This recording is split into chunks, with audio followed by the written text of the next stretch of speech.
out from under the head, or can the platform have to stay in the head?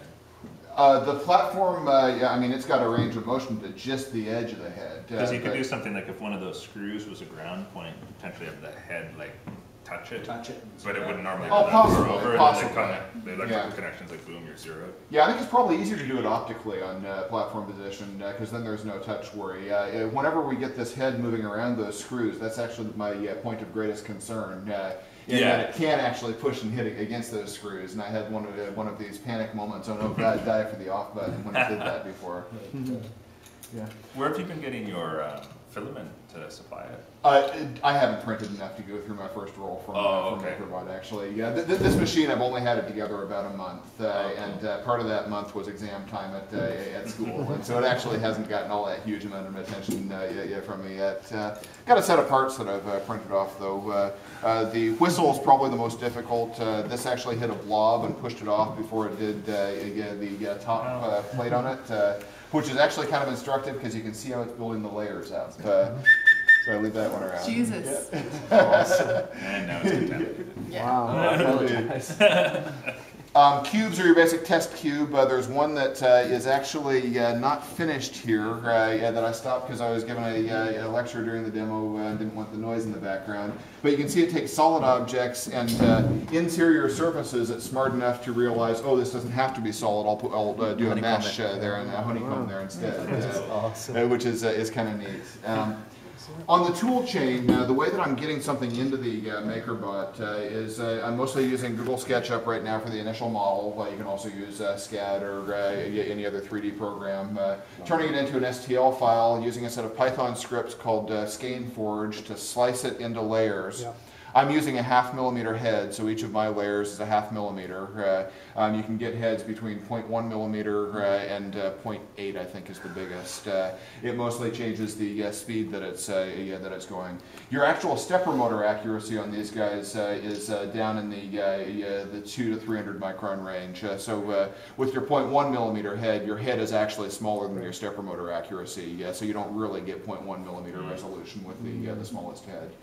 So I mean, speed accuracy trade-off, at least initially, the 0.5 seems the place to be.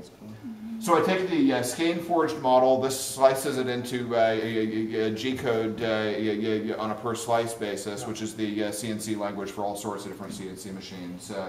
Then there's a Java tool called Replicator G, which takes that G code and turns it into a byte code and sends it down to the cupcake itself.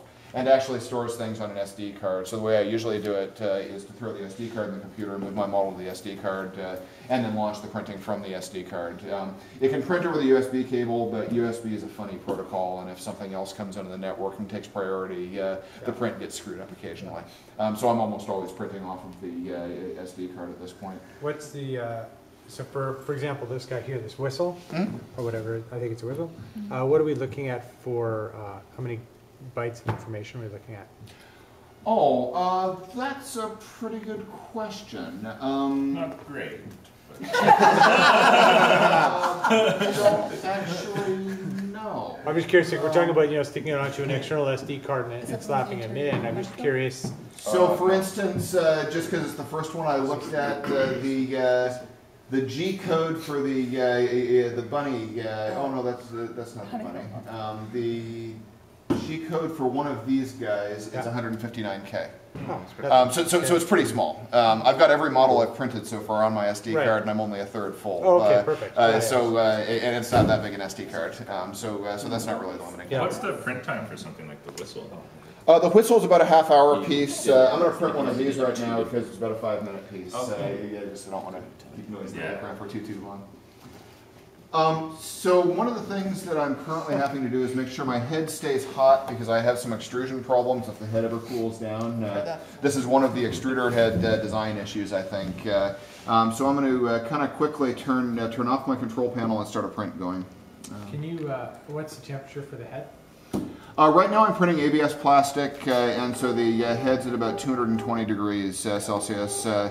With PLA, the temperature is a lot more sensitive, and I haven't been playing with PLA yet, but that's the one I want to eventually move to just because it's biodegradable and all sorts of good things that ABS is not. Can you change up heads in it? You can, and I've had to once already because my Teflon insulator here got too hot and the threads melted and it popped off and oozed went everywhere. Because one of the things I think would be really interesting to do with this is feed it chocolate.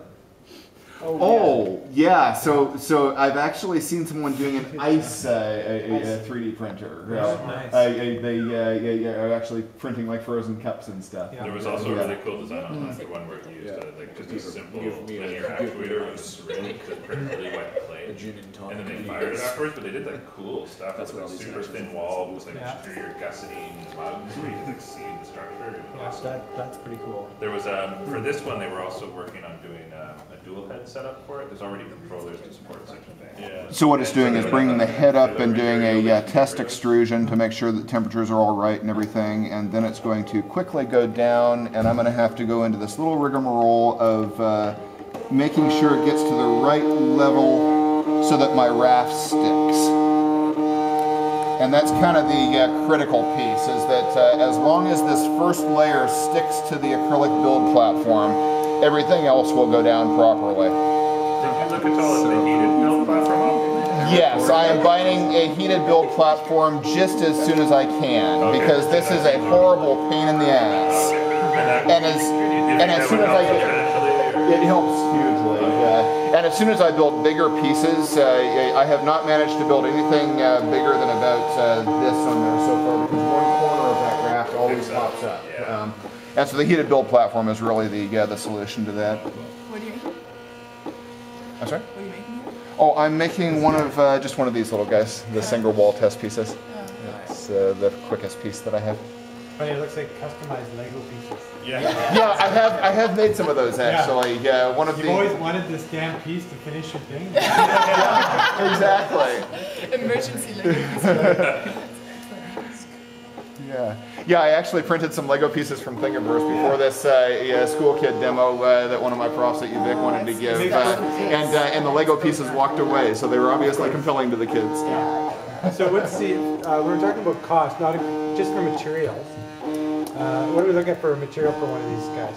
So I don't actually know because it's really cheap. 5 pounds of ABS is $65. This is maybe 1% of my 5 pound spool. Sorry, give me the number. What was the number? $65 for 5 pounds of ABS. And I haven't actually cranked the numbers to know how much this 2 gram piece. Yeah. Any thoughts on wastage? Right now it's a lot because I'm having to back the filament out after each print in order to get this blob problem getting stuck in the extruder fixed. So I'm probably wasting as much as I'm printing right now, honestly. As well as the raft. When I go to the heated build platform, that'll stop all of my raft wastage. Yeah. Interesting. It's actually not that noisy. Oh, yeah. 5 minutes? 5 minutes? Less than a dot matrix. I mean, Yeah, totally. It is actually I heard you say less than a dominatrix. That could be true too. Some of them are really quiet, actually. Well, to be fair, Bill's making more of the noise than that.